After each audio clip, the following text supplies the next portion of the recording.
Summer has come and passed. The innocent can never last. Wake me up when September ends.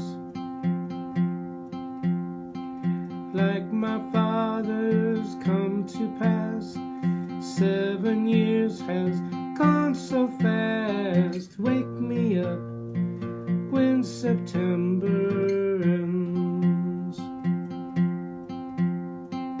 Here comes the rain again, falling from the stars, drenched in my pain again, becoming who we are.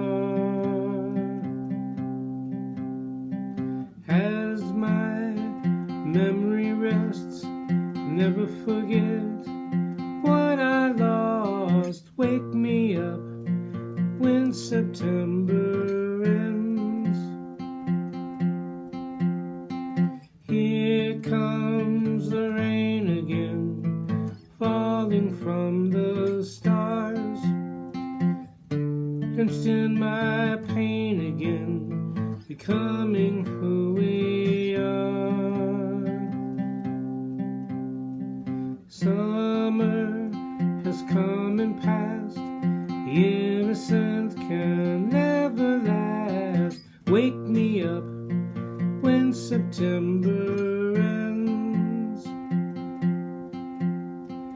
Ring out the bells again, like we did when spring began. Wake me up when September ends.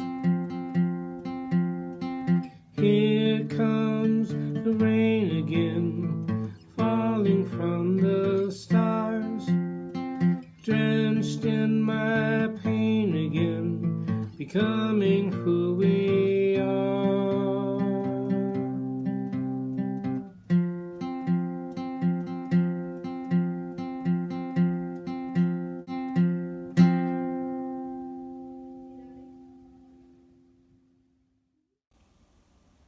Hi, my name is Ken Claiborne. I'm a member of the board of this congregation. I'd like to read our mission statement for you this morning. UUFE is a welcoming community, encouraging religious freedom, nurturing individual spiritual and ethical growth, celebrating diversity, and promoting a just and sustainable world. Thank you. Good morning and welcome to the worship service for the Unitarian Universalist Fellowship of Elkhart. My name is Amy Kaliza DeBeck. My pronouns are she, her, and hers, and I'm delighted that you're here with us. So we have been working for the last couple of weeks trying to figure out how to get our technology and our tech support and our internet service at the church and our equipment to all align. And we believe we're going to get there. So this morning, I hope that or whenever you're watching this, I hope that you're enjoying the team approach to putting this together. I really appreciate the work that everyone has done. Thank you, Dwight and Carl and Terry and Henry. The main thing that I want to share with you all is that in these times of trying to figure out how things can happen between going from yellow to orange, should the COVID rate in the area, our live streaming versus pre-recording. In this time, we're going through it. We're going through it together.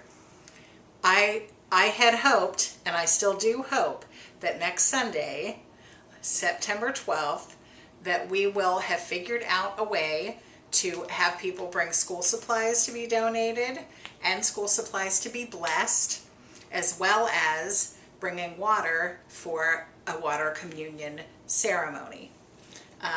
When this has been worked out, I imagine it has to be by Tuesday or Wednesday, an email will go out.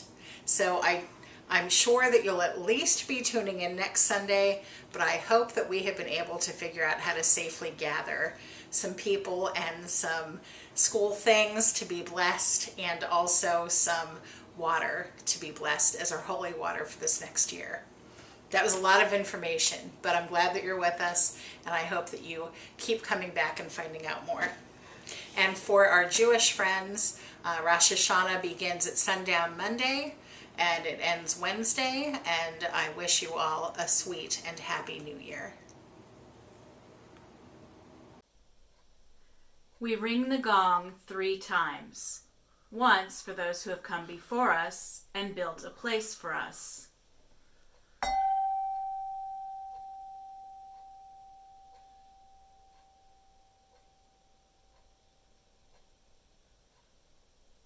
Once for those who are here now.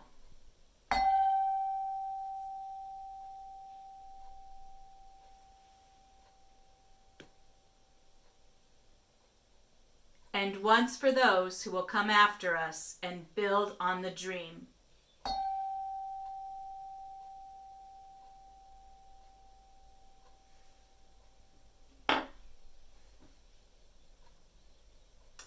Our chalice lighting is by Catherine Esty. Little flame, light the tender kindling of our souls, and soon a roaring blaze shall be of warmth and love and community.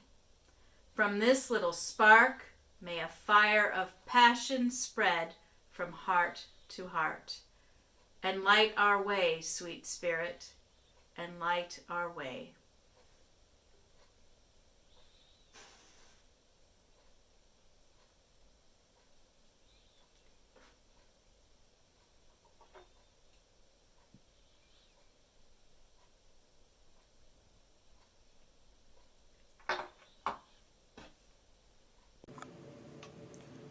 Love is the spirit of this church, and service is its law. To dwell together in peace, to seek the truth in love, and to help one another. This is our covenant.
The pandemic we continue to be in has worn thin many traditionally steadfast regulations, norms, and customs. They've been bent or even toppled during this global reshaping of what is now usual. Not so much looking for silver linings as much as trying to make meaning of this latest chapter in life so that it's not meaningless. We reflect on new norms. One such example is, upon first glance, very simple, but as the camera pans out, you see a much wider pattern. Change has come to fast food work. There's a lot of other systems I could talk about, but as my kids worked at Dairy Queen, as I drive through fast food places, this is one of the easiest examples that I can share in how things have worked to change. Without firing a cannon, or calling for a strike, or uniting, which is unfortunate, America's fast food workers and other traditionally low-wage earning workers have used collective bargaining to change the economy. Do they even know about unions or collective bargaining? All of these low-wage earners, considered to be, by many, unskilled or even invisible, all of these workers who did not continue going into a terrible job during the pandemic, all of those who did not apply in the first place, all of the managers who could not keep a staff and became disgruntled. All of these people have shown us how necessary they are to our consumerist way of life. Something has to give. Either they get paid more for the status to remain quo, or we all stop eating at restaurants. The quest for balance and equality resides in every heart, and so does the knowledge that, gone unchecked, human nature does have a tendency toward garnering power and using it over others, like many animals. The predilection toward labor unions and collective bargaining is actually in our DNA. Our sense of fairness, need for balance, knowledge of abusive tendencies, all of these things are part of who we are. So even the pandemic drive-through revolution, even though it wasn't exactly an organized strike, it was a form of unintentional, collective, silent bargaining. As the arc of the universe bends toward justice, so will the benefits of unions continue to guide our steps, even in the absence of organized membership. This is what we hold as valuable and dear regarding unions, the use of collective bargaining.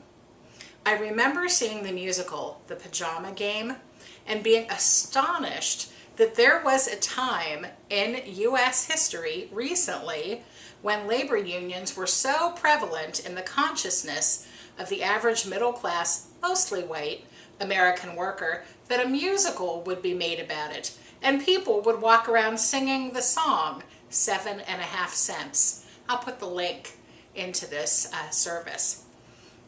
The changes I see around me in my middle-aged white lady skin gives me hope, even as I don't love all the changes. On this Labor Day, I think of those 15-year-olds who want the same rite of passage we remember, our first job.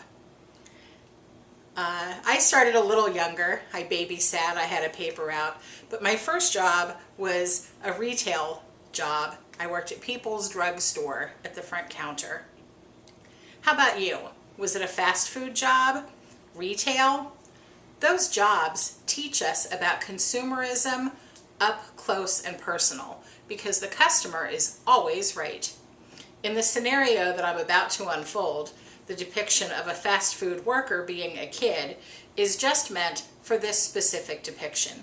The actual numbers from the U.S. Labor Report of April in 2021 shows, quote, the average age of an employed fast food worker is 27 years old. The most common ethnicity of fast food worker is white, 66%, followed by Hispanic or Latino, 15%, and Black or African American, 10%. So it's not just kids, but I'm thinking about kids in this scenario. We're usually taught at our first jobs that the customer is always right. We're trained how to be courteous and helpful when they're not right, so they still feel like they're right.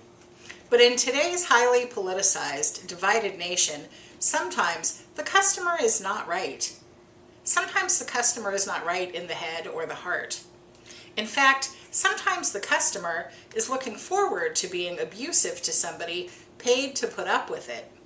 In many cases, the customer has an inner bigot, and they know that they'll be able to go to a fast food place and yell at a brown-skinned person. At any fast food restaurant, any worker there expects to be demeaned or abused, if not daily, weekly. In this toxic brew, simmering all through the pandemic, mixing racism and supremacy and classism and fear and grief, sometimes the pot boils over. That kid making minimum wage is not just learning the difference between grilled and flame broiled. They are determining their own worth based on how our culture sees them. And my labor union heart sees that these kids, and their older cohorts too, have said through their actions, enough is enough. I don't love that I cannot simply grab a Diet Coke anymore, but the deeper meaning of life improving for others makes it worthy of my inconvenience. That's how change works, incrementally. We often don't notice that somebody else has been going through the paces until it affects us personally. May those folks who support the daily life of their neighbors, often unthanked, feel their worth and continue to bend the landscape of our economy toward justice and a better humanity. Being part of a union used to be expected for certain trades and skilled positions. Over the decades, the issue has gotten so politicized that people who would benefit from being in a union have been taught to not trust them and to believe that it's better to be free of those membership's rules. Collective bargaining seems to have given way to extreme individuality. One concept I learned as I acclimated to living in this area over a dozen years ago is what it means to live in a right-to-work state. Sounds good, right? Some of the side effects are that unions are discouraged, and so there is no collective bargaining or strength in numbers. When the boss is done with you, you're done. No recourse, no formal complaints. You have the right to work and not complain about it. Now, you will not be encumbered to join a union with its annual dues, and you will not need to attend meetings, and you will not miss out on income during strikes and such. Belonging to unions and collective bargaining might stop somebody from applying to certain jobs when others are available, where the owners and managers never have to deal with union regulations, and the workers are free from membership entanglements. Some call it right to work for less. The reason that we, religious people that we are, need to always talk about Labor Day, even if few of us belong to a union, is that our religion believes in the positive experiences of humanism, and therefore we also believe in the complexities of human nature. We need to keep in mind at all times that people are good, but they're complex. Left unchecked, power tends to lead us to exploit each other. Unions help to balance or maintain a balance between owners, managers, and workers. Any system that specifically undermines union activity or membership is suspect as not being equitable. It is no surprise that we're in this pickle, since we're a nation who passed laws calling for corporations to be treated as individuals. When we give legal agency to an institution, there's an imbalance. When, an institution used to just be a thing and people were elevated, and now it has to come into balance. So as the humanity of the institution is given legal tenure, well, humanity decreases. It's not fair, and it never will be. The humanity of the institution cannot increase.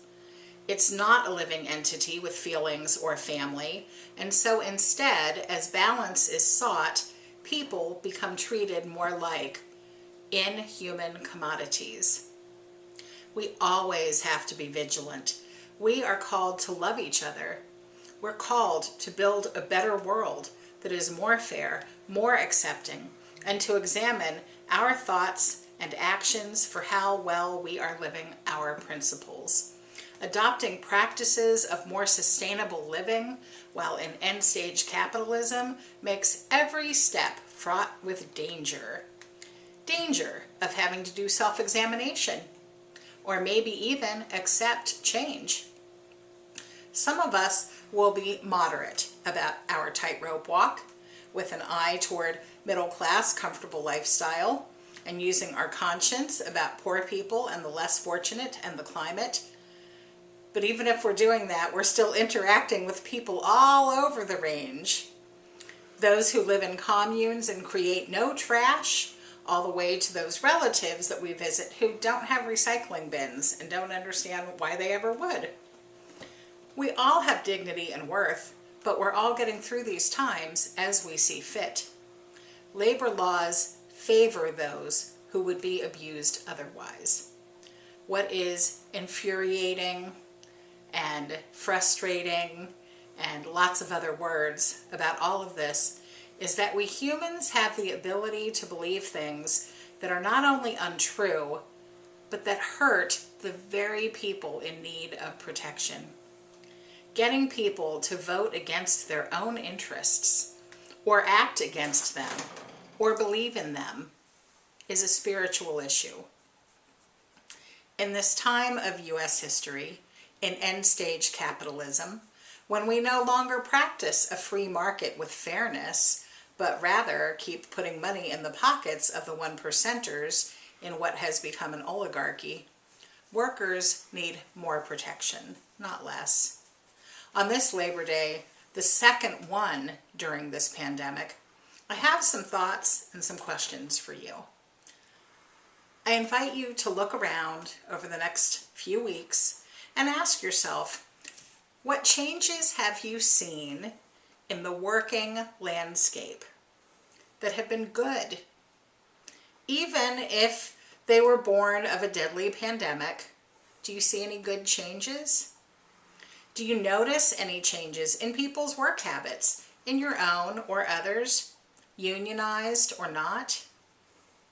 Do you have any thoughts about how we can become more compassionate and lift up workers who support all of us? The people who supply our grocery store shelves? I don't know if you've had the opportunity, but I have, to just stop and listen to them talk about how hard it is when the trucks don't arrive, when they don't have things to put on the shelves, when customers are upset with them. On this Labor Day, let us look positively to the future as people reclaim their own worth. Let us not forget that we are the ones we've been waiting for. Solidarity is what we seek. Solidarity forever.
Thank you for being with us today. Our benediction comes from my friend, the Reverend Tom Shade. He says, "My friends, there is a power at work in the universe. It works through human hands, but it was not made by human hands. It is a creative, sustaining, and transforming power, and we can trust that power with our lives and with our ministries. It will sustain us whenever we take a stand on the side of love, whenever we take a stand for peace and justice, whenever we take a risk. Trust in that power. We are together held by that power." Blessed be. Amen. Go in peace.